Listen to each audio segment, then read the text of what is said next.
राधे राधे, हरे कृष्णा। अ, कैसे हैं आप सभी लोग? मैं उम्मीद करती हूँ आप सभी बहुत ही अच्छे होंगे। तो आज का जो वीडियो है वो मेरे लड्डू गोपाल जी से रिलेटेड है कि लड्डू गोपाल जी मेरे जीवन में कैसे आए। तो आज थोड़ा-सा ठंड है यहाँ पर, तो मैंने इसीलिए इनको ये गर्म वस्त्र पहना रखे हैं और सिर पर लाला भी कुछ ले नहीं रहे थे क्योंकि पंखा वगैरह बंद है। तो लाला ने बाल भी नहीं लगाए हैं क्योंकि मैं बाल लगा रही थी तो वो बार-बार गिरा रहे थे, तो इसलिए मैंने नहीं लगाया है। तो ऐसा है कि मैं ये बात सच है कि मैं पहले लड्डू गोपाल जी को नहीं मानती थी और मानती भी नहीं थी और ज़्यादा जानती भी नहीं थी इनके बारे में, क्योंकि मेरा बैकग्राउंड मतलब फैमिली से ऐसा नहीं रहा है जहाँ मतलब इनकी पूजा होती हो या सेवा होती हो या कोई जानता हो इनके बारे में। तो हमारे यहाँ ऐसा कुछ नहीं होता था, तो मैंने कभी इतना जाना भी नहीं, कभी देखा भी नहीं था। तो ये बात आज से 2 साल पहले की है, जब हम लोग हैदराबाद में थे। तो वहाँ पर इनके किसी दोस्त के घर में हम लोग जब गए, तो उनके यहाँ लड्डू गोपाल जी ऐसे ही मंदिर में रखे हुए थे, वो लोग ज़्यादा पूजा भी नहीं करते थे इनकी। तो उनकी मम्मा, भैया की जो मम्मी थे, उन्होंने भैया को बोला कि वो मुझे लड्डू गोपाल जी दे दें। तो भैया ने मंदिर से उठाकर मुझे ये लड्डू गोपाल जी मेरी गोद में डाल दिए। तब इनकी आँखें नहीं थी, मतलब इनकी आँखें जो थी वो पूरी तरह से ख़राब हो चुकी थी। एक तरीके से वो इनको भगवान की तरह रखते थे, तो उनके मानने के अनुसार ये विग्रह जो थे वो खंडित हो चुके थे। ये ऐसा उनका मानना था। तो उन्होंने मुझे जब लड्डू गोपाल जी दिए तो मैं एकदम से डर भी गई थी बहुत ज़्यादा, क्योंकि मैंने कभी सुना नहीं था ऐसा और ना ही कभी इनकी पूजा पाठ की थी, ना ही कभी ऐसा कुछ देखा था। तो मैंने उनको लड्डू गोपाल जी ले लिए।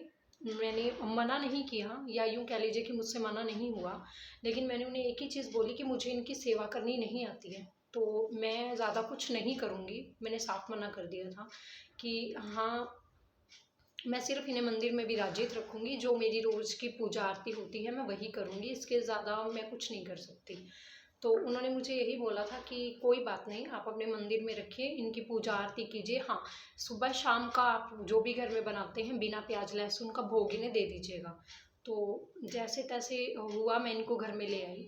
उसके बाद से इनके कुछ वस्त्र वग़ैरह भी नहीं थे, तब मुझे ये भी नहीं पता था कि जो बिल्कुल छोटे से राधा रानी होते हैं, जो उनका लहंगा होता है, मतलब वो उन्होंने दिया, शायद उन्हें भी नहीं पता था इतना इनके वस्त्र के बारे में।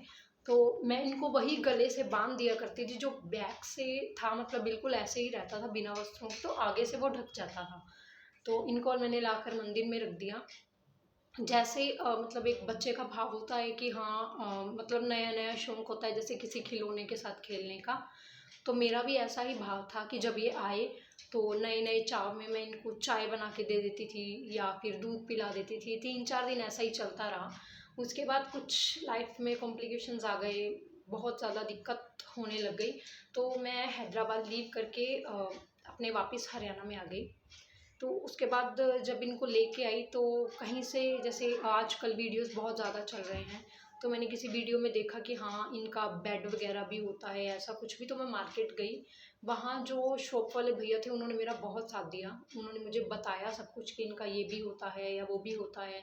तब उन्होंने मुझे बांसुरी दी, इनका कुछ ज्वेलरी का सामान दिया, सोने के लिए बेड दिया, बैठने के लिए सिंहासन दिया इनका। तो वो चीज़ें लेकर मैं घर आई। उसके बाद से मैंने इनका मतलब नहलाना, धुलाना, मुझे ज़्यादा पता नहीं था, लेकिन ये था कि मैंने कभी किसी को फ़ॉलो नहीं किया या कुछ ज़्यादा देखा नहीं था। तो जो भी होता था मैं सिर्फ़ अपने मन से करती थी, अपने भाव से, और जो कि मैं आज भी उसी चीज़ पर ही बरकरार हूँ। मैं जो भी करती हूँ सिर्फ़ अपने भाव से, अपने मन की इच्छा से करती हूँ। तो इनको नहलाना, धुलाना, कुछ भी खिलाना, पिलाना या सुलाना, वो सब चीज़ें मैंने स्टार्ट की। तो मैं रोती भी थी तो इनके आगे, हँसती भी थी तो इनके आगे। लेकिन कुछ ऐसा था, परिस्थितियाँ ऐसी थी जो मेरे अकॉर्डिंग से, मतलब ये कह लीजिए कि मुझसे विपरीत थी। लेकिन ये था कि इन्होंने उस वक़्त पर मेरा बहुत साथ दिया, और जब मैं हैदराबाद से इनको मतलब अपने हरियाणा में लेके आ रही थी, तब मुझे इनका ज़्यादा ख़्याल भी नहीं था। तब जब मैं सामान पैक कर रही थी तो मेरे दिमाग में कुदरती इनका मतलब नेचुरली याद आ गया कि हाँ, ये मंदिर में बैठे हैं। तो सामान पैक करते-करते भी मेरे दिमाग में एक उलझन थी कि कहीं मैंने भूल ना जाऊँ, क्योंकि नए-नए अभी आए ही थे 3-4 दिन पहले, तो मेरे दिमाग में इतना नहीं था कि इनको लेके भी जाना है। तो जब मैं सामान पैक कर रही थी तो मैंने इन्हें मंदिर से उठाकर अपने सामान के बिल्कुल साथ में रख दिया कि जब मैं जाऊँगी तो मैं इन्हें उठा के ले जाऊँगी। ये सत्य है, क्योंकि मैं पहले इतना सही बात है कि नहीं मानती थी। तो जब मैं सामान उठा के सुबह जाने लगी तो तब सर्दियों के दिन थे, मैंने कोट पहना हुआ था। तो इनका कुछ था नहीं कि मतलब इनको कैसे लेके जाऊँ या कुछ मालूम नहीं था मुझे। तो कोट की जो जेब होती है, मैंने उसकी जिप खोली और मैंने इनको जेब के अंदर रख दिया। तो ये 2 दिन का सफ़र था, ये 2 दिन मेरी जेब में ही रहे हैं। तब मैंने भी कुछ ज़्यादा खाया पिया नहीं, पानी वगैरह पिया जो मैंने इनको भी साथ में पिलाया, तब मुझे बिल्कुल भी नहीं पता था। तो वहाँ से लेके वापस तक का सफ़र इन्होंने मेरी कोट की जेब में ही तय किया है, ये सत्य है। लेकिन जब मुझ पर ऐसा कह लीजिए कि परिस्थितियाँ विपरीत थी, तब इन्होंने मुझे बहुत ज़्यादा सँभाला है। मतलब कह लीजिए कि मझधार में इंसान फँसा होता है ना, वहाँ से उसको निकाल के लेके जाना। तो इन्होंने मेरे साथ वही किया। तब मेरे जीवन में एक ये थे और एक सहारा था मुझे मेरी बेटी का। बस इन दोनों ने मेरा बहुत ज़्यादा साथ दिया है। और उन दिनों में अगर कुछ बात हो जाती थी तो मैं इन्हीं को बोलती थी। तो ज़्यादा समय नहीं बीता, मुझे पता भी नहीं चला इन्होंने मुझे उस मुसीबत से कब निकाल दिया और कब ये मेरे साथ रहे और आज ये मेरी जान है। और जो भी मैं इनका करती हूँ अपने भाव से करती हूँ। बच्चे हैं मेरे, तो इनको बिल्कुल अपने बेटे की तरह रखती हूँ मैं। जैसा भी मतलब होता है मैं इनके लिए करती हूँ, लेकिन अपने मन के भावों से करती हूँ। मैं कभी किसी को देखकर किसी चीज़ को मैंने आज तक फ़ॉलो नहीं किया। तो जो भी है ये मेरी बात सुनते हैं। मैं ऐसा इनके चेहरे से भी लगता है जब मैं कुछ बोलती हूँ कि हाँ, बात को ध्यान से सुनते हैं।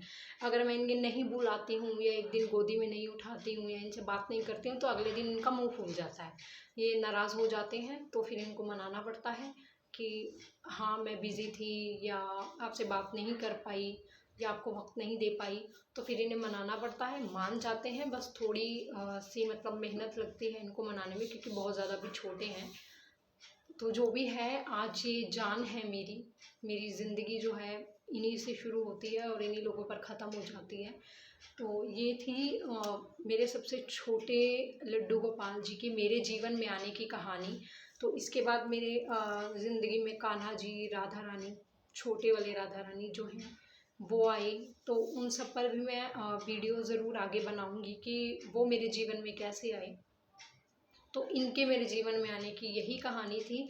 तो नेक्स्ट वीडियो जो है वो हम लोग बनाएंगे कि कान्हा जी मेरे जीवन में कैसे आए। तो अभी हम लोग मिलते हैं नेक्स्ट वीडियो में, तब तक के लिए राधे राधे।